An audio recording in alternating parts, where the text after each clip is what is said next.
യഹൂദിയായിലെ ഒരു ഗ്രാമത്തിൽ ഒരു ധനുമാസത്തിൻ കുളിരും രാവിൽ രാപ്പാർത്തിരുന്നോ രജപാലകർ ദേവനാദം കേട്ടു ആമോദരായി.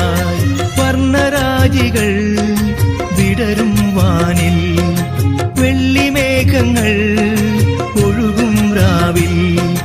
താരകാരാജകുമാരിയോടൊത്തന്നു തിങ്കൾ കലപാടി ഗ്ലോറിയ. അന്നു തിങ്കൾ കലപാടി ഗ്ലോറിയ.